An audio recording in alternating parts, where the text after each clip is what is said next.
Hello everyone. I am Alice of KHR Arts and Cloud Orchid Publishing, and today we are going to talk about why exactly is it so important to have happily ever afters and happily for nows in romance novels. This is a topic that finds its way around the internet every once in a while. A few months ago, there was a huge fight about it on Twitter that I saw, and I thought that I would just take some time to address it. First and foremost, I want to say if I have to categorize myself as an expert, I would consider myself an expert in fantasy and in historical fiction. I do not consider myself an expert in romance. There are far more romance authors that are far more knowledgeable and more talented and expertise and all that than I. I can 100% say that. But given that, here's my personal opinion on it and just what I have seen that people who know better than I have had to say about it. So here we go. First and foremost, what exactly defines the romance genre is the idea that it is meant to be a feel-good sort of story where it is predictable. That is the most important part of this genre, is it is predictable. People like a story that they can pick up, they're going to feel good about, they're going to have a good time, and they know it's going to end a particular way, aka happily ever after or happily for now.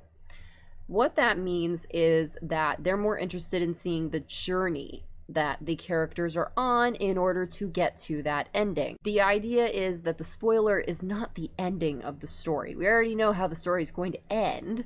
The spoiler is, how do they get there?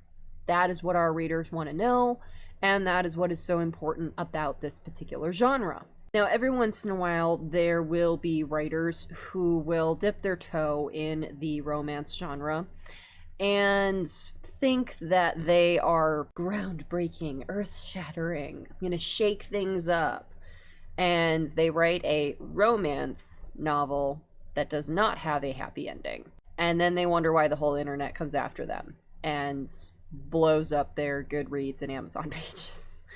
And while I don't condone that kind of behavior on a personal level, I don't think it's right to go crucify somebody in their reviews and stuff like that just because you're mad at the book that they wrote, unless it's something like truly heinous. But yes, you are miscategorizing your book as a romance novel if it does not have a happy ending. It's pretty much what it comes down to. It's like writing a mystery novel and the mystery doesn't get solved. It's gonna make everybody angry.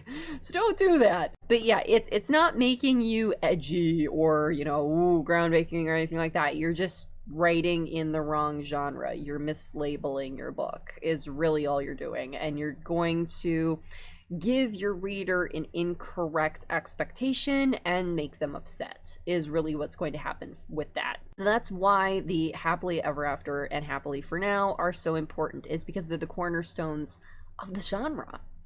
So with that, what exactly does that mean? Happily ever after and happily for now. Happily ever after basically means exactly what it sounds like. It's they ride off into the sunset and they lived happily ever after the end.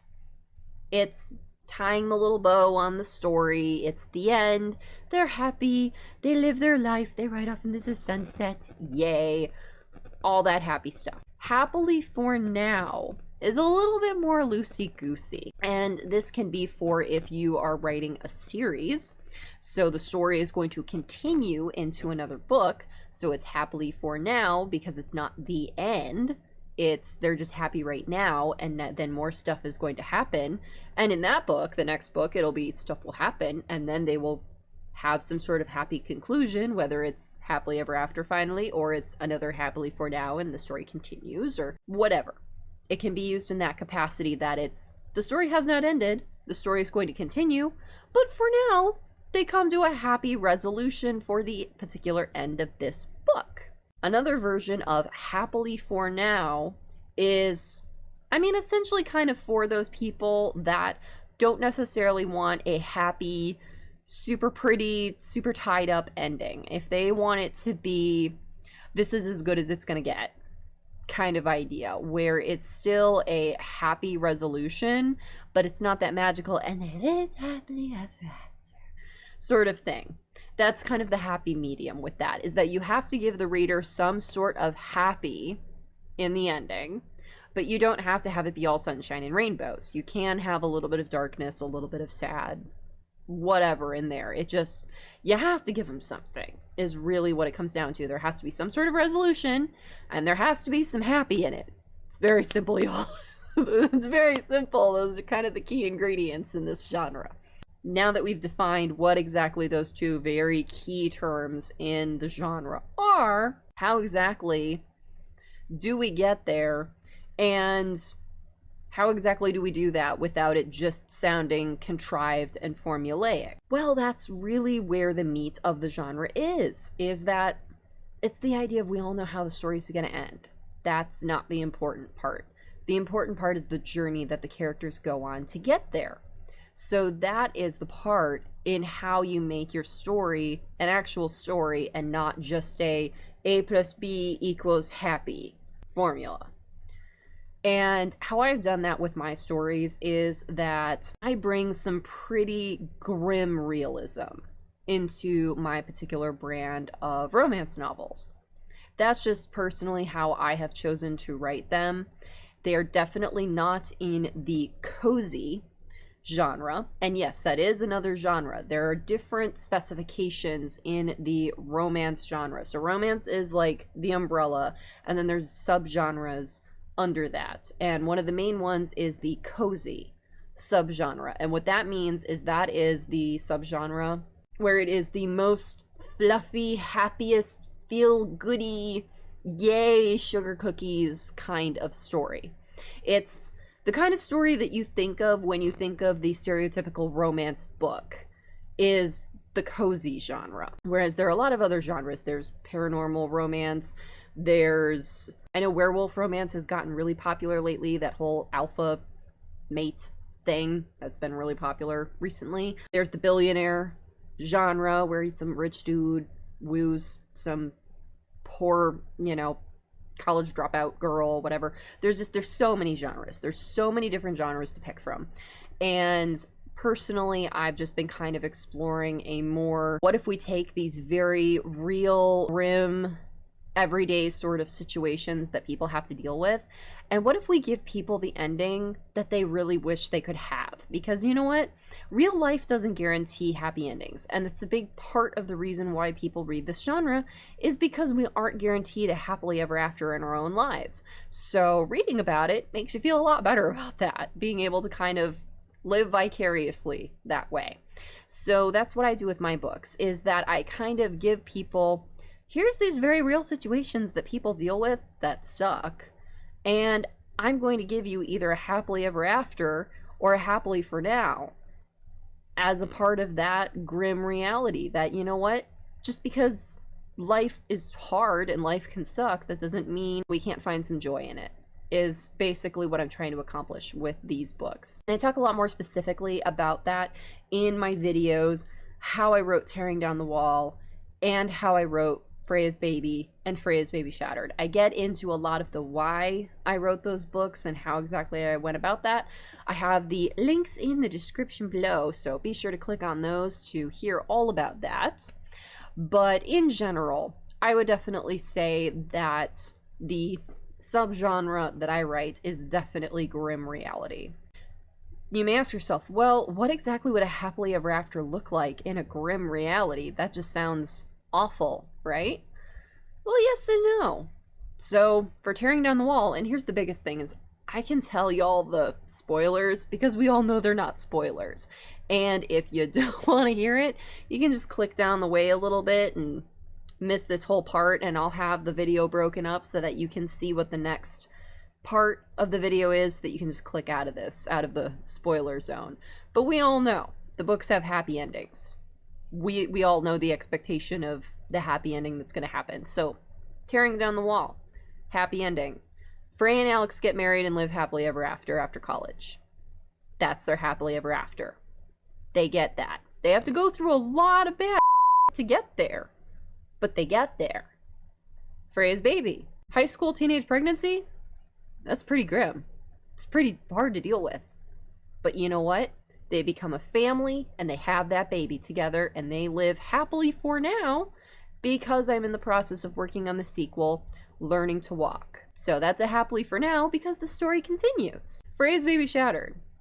That story is about as grim gets, y'all. That is, I think, one of the saddest stories I have ever written and probably ever will write. That story is the alternative storyline to Freja's baby, where Freja loses the baby. She has a brutal miscarriage. Y'all might be like, how do you have a happy ending with that? Well, in the struggle with dealing with the grief and the loss of that, Freja and Alex are finally able to come to terms with what happened, and they're be able to finally live their lives together in their own version of what a family is. And they live happily ever after in that capacity of what they have defined as their relationship and their family. And it's a happily ever after. Y'all, the epilogue is just so feel goody, all the feels, all the sugar cookies. Oh man, y'all, all the hugs. It is wow. It really is wow. And I've had some readers tell me that they're crying up until the end of the book, and then they're like, oh my god, that was so beautiful. So yes, it does have a happy ending, but oh man, do you have to fight to get to that happy ending in that particular book. And that's kind of the idea, is that you want to set the barometer for, we know this is the ending we're getting to. We know this is the finish line, okay? This is not a surprise. It's what exactly are our characters going to have to face in order to get there? That's what the question is. You want to set the barometer of, are we going for sugar fluff cozy, or are we going for like crying our eyes out sort of thing? Set the barometer on what the vibes are for the story. And also explored the different subgenres. They're so fun. There's so many of them. I mean, there's something for everybody. It's literally really what it is. And I'm going to be exploring some new subgenres in my upcoming romance novels, Clover Companion and Be Mine. And I'm really excited to finish them for y'all because I'm really going off the reservation for those. And it's going to be a wild time, y'all. It's going to be so much fun, and I can't wait for y'all to read them. So don't be afraid to explore some different genres. Read some genres that appeal to you. Maybe you want to read it for a laugh and you find, wow, this is actually really fun and I enjoy it. Get out there, explore. There's so much more than just, you know, shirtless man and heaving bosoms. I can honestly tell you that. The romance genre is just so much bigger than that. And no shade. No shade. There is nothing wrong with shirtless man and heaving bosoms, because you know what? Sometimes we just need one of those really fun stories, like whoever your chosen actor or actress is that you just love to go to the movies and you don't care what's happening in the movie, you just want to stare at them the whole time. Like, I feel you. I feel you. We've all been there. We all need that book sometimes, and it's okay. And they're fun and they're great. But there's a whole world of romance beyond that. So don't feel constrained by that one well-known mile marker of the genre. There's so much more to the genre than that if that particular thing is not your cup of tea, there's so much more to explore. And I'm mainly doing this because it's fun. It's fun. It's a good time. It's fun to write. It's fun for y'all to read. And I mean, I personally also read my own books, because that is a pinnacle that I live by as an author, that if you don't want to read your own books, why would anybody else want to read them? So first and foremost, I also write these books for myself. And then if other people like to read them, hooray, I have won. Those are some important things to keep in mind. Just to reiterate, the whole having a happy ending in your romance novel is a requirement. Don't go that far off reservation and have a sad ending. It's okay if you want to write a story that has a sad ending. Just make sure that you are properly categorizing it. Whether it's literary fiction, whether it's YA fiction, whether it's some completely other genre altogether. There are so many genres and so many subgenres out there, y'all, that I can guarantee you there will be a proper designation for your novel. And the importance of properly categorizing your novel is the audience. That is how your audience is going to find your book, is by how you categorize it.